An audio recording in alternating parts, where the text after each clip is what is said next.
This is my story. A young girl born in 1984. Date is 4. The month is 4. By my mom, Cecilia Wangari. I was born in the Great Corner, Nairobi, located in Parklands and Western, specifically along Gonglu.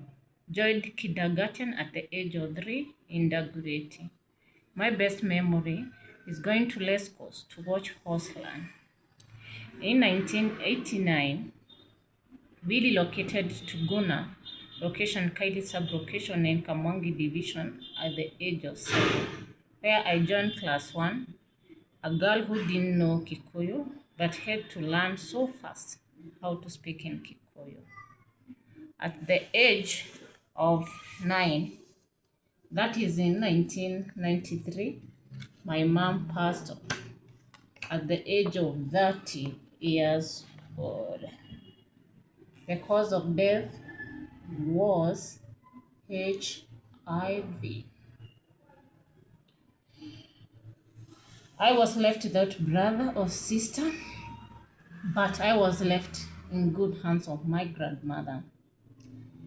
The only memories I have about my mother, she used to come every month at the end month, calling very big shopping. I was brought up very well in church. I'm a Catholic, gone through catechism and all stages of church. Life was so good, never lacked food. We had a lot of food, plenty of food. Maybe the only thing that we didn't have much was clothes. Maybe having only 3 clothes and 1 shoe to go to church. But this was normal those days. The work was a lot, but normal also because it was in rural areas. These days, my biggest memory was when we used to go to the big lunches, the Mzungu lunches where we used to be paid 10 shillings for a bucket of coffee. We pluck coffee, a bucket was 10 shillings. You were so lucky if you could do 2 or 3, so you are going home with only 20 shillings or 30 shillings. Then in 1998, I finished my primary school. That is 1998, which later I joined high school, which I joined day school because my grandmother could not afford to pay for. I was invited to join St. Mary's, but I could not join St. Mary's. But I thank God, my grandfather did the best he could. When I went to secondary school, it changed my life so much. Remember, I started my periods and I could not afford sanitary pads. This is one of my memory that I don't like to remember. But I cannot blame my grandma because she didn't know better. Remember, at her age or when she was growing up, they didn't have sanitary pads. So I don't think she could think of buying me one. But I thank my neighbor, who is Mama Shiko. She gave me a job. I used to fetch water 2 jerrycans every single day after school, which she used to pay me 5 shillings. So 2 jerrycans, I could earn 10 shillings. And with this money, it pushed me through high school. I could be able to buy myself the necessary items like sanitary pads. I could buy 1 cloth or 2, and also I could afford my fair and lovely and also powder for school. So I thank you, Mama Shiko, so much. Unfortunately, I got my first boyfriend when I was 15 years old. This didn't help me in any way, so I cannot advise anyone to have a boyfriend at that time. By Form 3, I didn't have a boyfriend. And I thank God that it ended that relationship. Then in school, I participated in almost all games. I used to love games, especially ball games. I participated in football, which I love so much even today. I'm an Arsenal fan. So my high school was so good. I loved school. I loved school so much. This is my high school, Kairi Lomwe High School. It was my best time of my life. I finished in 2002 and I joined my aunt here in Nairobi. My aunt tried to convince me to go back to school and repeat, but I refused. And in 2003, only 18 years old, I got my first job. That is JAR Mombasa Road. And by this time, I moved out from my aunt's house and I stayed alone. That is in Kayole, Soweto. That's where I started my life. Then I moved to Makadara. I moved to first Bontela, then to Makadara. I stayed in Makadara for so long. I think I know the eastern part of Nairobi so much. This is where my 20s to 23, 24, that's where I spent a lot of time. And I'm so grateful. I learned a lot. I rented a house of 500 in Soweto. Then I moved to Makadara for about 1,500 or 2,000 shillings house. I could be able to maintain myself with 10,000 that I was getting from job. So I wasn't, the whole of my girl time, I used to have money. So I was so lucky. I didn't lack money. So I thank God for that so much. I tried some relationship, but I think never loved. I don't know why. Maybe I had some issues.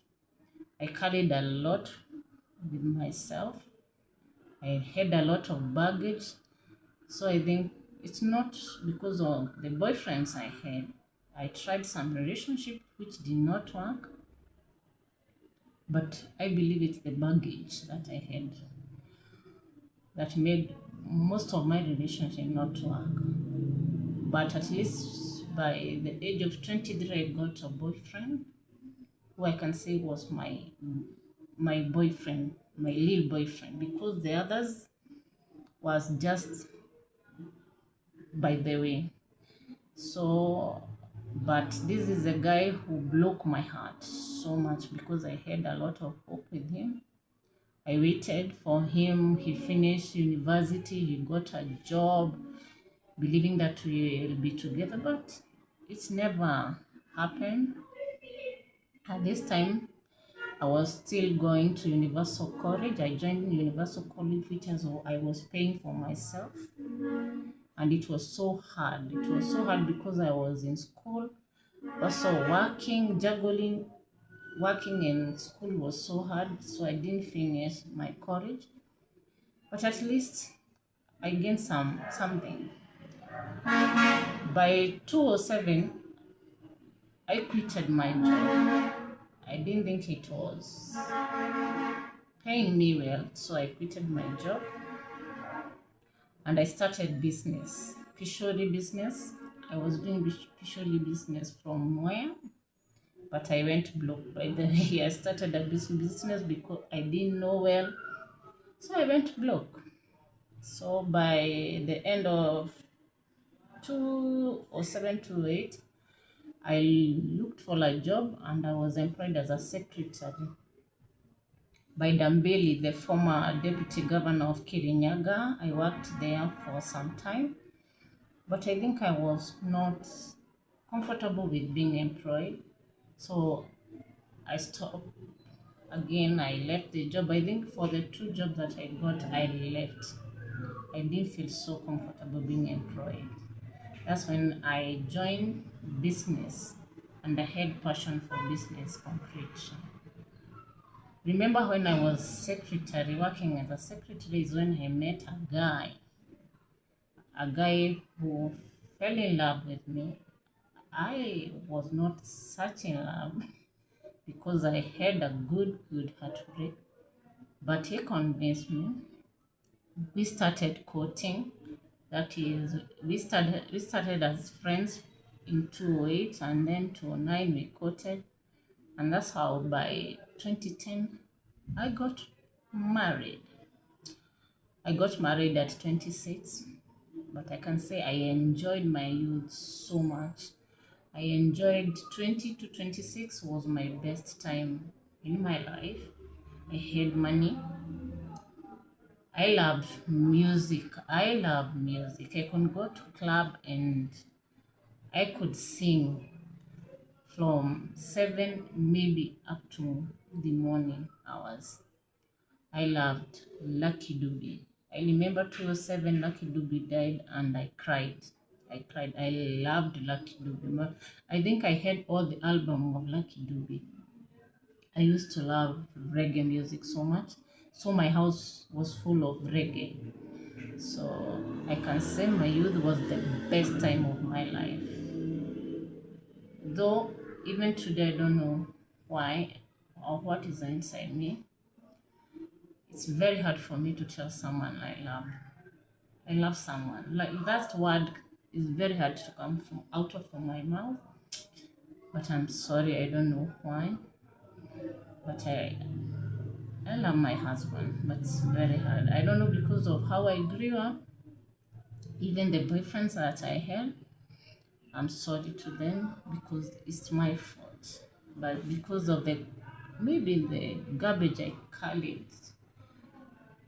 I didn't know how to say I love you. I don't understand it even today. But I can say I thank God. At 26, I got married. 15 years in marriage with two kids. I'm so grateful to God, believing that my marriage will last as long as we live.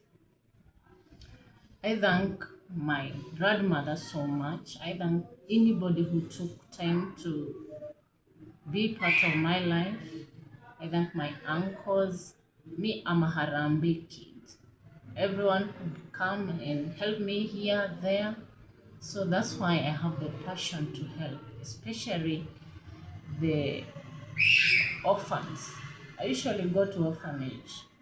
What I don't do, I don't like to show people when I give because it hurt me so much for someone to help you and then go outside saying, yeah, it's me who helped this one, it's me who helped this one. So when I do charity, I don't want anyone to know. But I have great passion for the orphans.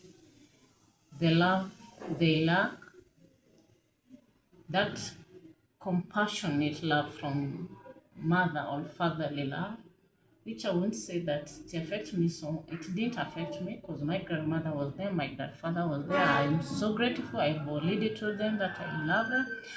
I have told them that I'm so grateful. I've taken my time to thank them so much in my life. I can remember Mama Shiko still. I'll say thank you so much. You made me to go through my high school. With the little that you are paying me, I can say thank you so much, Mama Shiko. You don't know what you did, but I know, and I'm grateful. I also thank my aunt, Duta. We are so close. I thank you so much for you being in my life,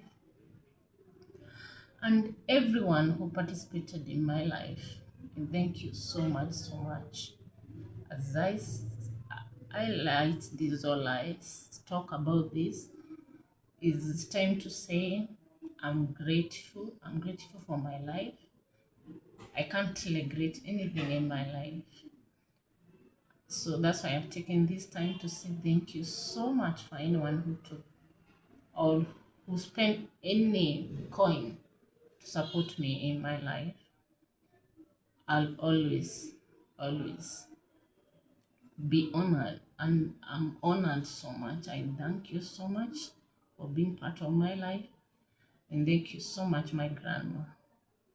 I cannot be able to pay you, but I say thank you. May God bless you. You have brought us so many in that home, but at the end, you brought up very, very strong kids. With all the hard job we went through, it made us who we are. Being independent, I usually say there is no independent person. We are interdependent. There is no like anything like an independent girl. No, we are interdependent. We need one another. I thank you so much, so much, my grandma. I thank you also, my grandpa, for being there for me. Although he left, I usually miss him because we had a great bond. Even if we didn't have a great bond with my mom because I didn't know her, but I can say there are two people who brought me up, my grandma and my grandpa. They gave me what they could, and I'm so grateful for that. To my uncles, my aunts, I take this opportunity to say thank you so much. That's why I've given my story, because sometimes I say it's good to talk about yourself. Say your story and don't let people say your story. So this is my story, and thank you for my viewers. As I join this, I'll be doing vlogs because I believe there is something inside me that I want to share with people, and that's why I give my story. As my journey continue, I'll be saying many things. But thank you so much, my viewers. That's my story.